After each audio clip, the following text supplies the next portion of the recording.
Air travel demand has proven resilient throughout the year despite higher ticket prices. But will this trend hold up until 2024? Or the current numbers may give travel-related companies cause for optimism. IATA says the industry was able to sustain strong demand for air travel in the third quarter.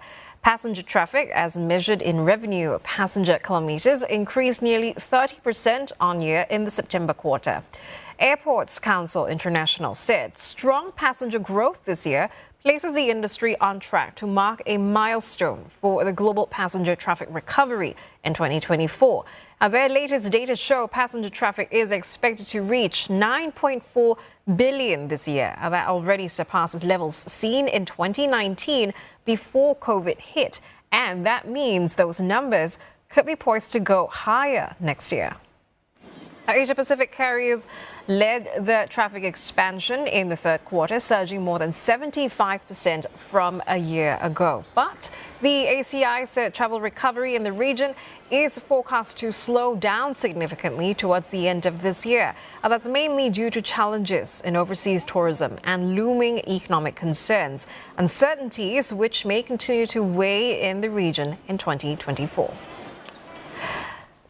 Well, John Mangelaars, CEO of Skyscanner, joins us in our studio with more. It's good to have you on, John. Let's talk about that post-pandemic recovery. Are we seeing the numbers catch up? Are they meeting expectations that the industry has? Yeah, I think it's looking very good, especially in Asia. It's still recovering, but even for next year, we see like a 10-15% growth in travel. And then when you look at actually Singapore, for example, people tend to book the same amount of trips, 3 a year.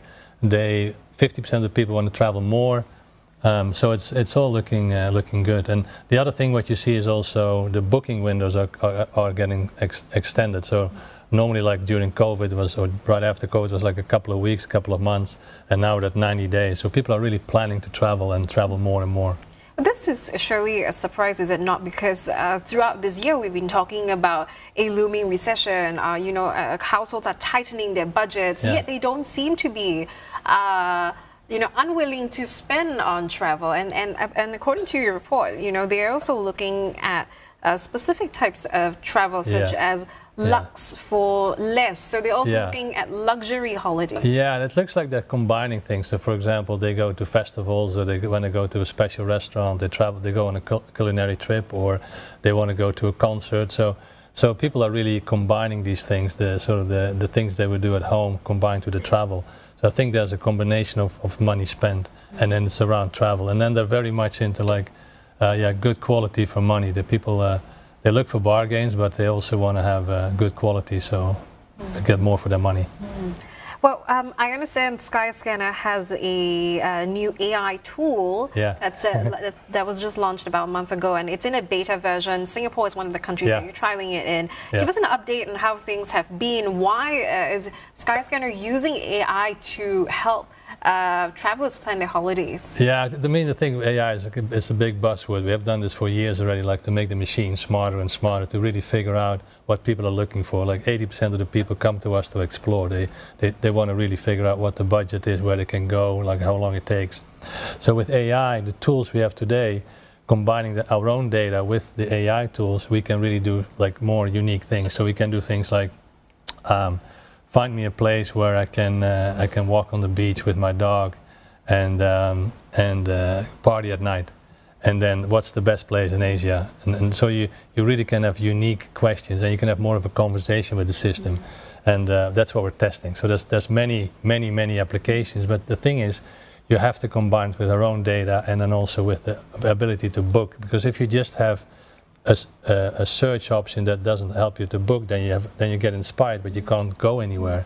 So combining our own data, our own capabilities with the possibility of AI is very powerful, and we're testing as much as we can, because you never know what's going to work. Yeah, let's talk about the potential, that technology like this can help in boosting profits for travel companies, for Skyscanner as well. And also Skyscanner's plans to increase investments perhaps in more of such technology like AI. Yeah, I think it starts with making sure the traveler is happy. So it's all about, for us, like we have about 100 million people coming every month to our site. So for us, it's about making sure that travelers are happy and they can find the best deals and they can find what they're looking for. And the best deal, for example, doesn't have to be like the cheapest price, but it can be like what works for you. So really using AI to make sure the offer is better, that's where the power comes in. There are efficiency gains, like you hear things about engineering, like 20% gain in writing code and stuff like that. There's efficiency gains in developing content and publishing that out onto the internet. But the core for us is around making sure that the traveler has a better experience, and that's where our biggest gains are. How that translates into money, that has to be defined. But surely it'll be easier to plan trips and encourage more bookings with the ease that technology such as AI can bring to the table. John, appreciate your time for coming into CNA to talk more about this. John Mangelaars, their CEO at Skyscanner.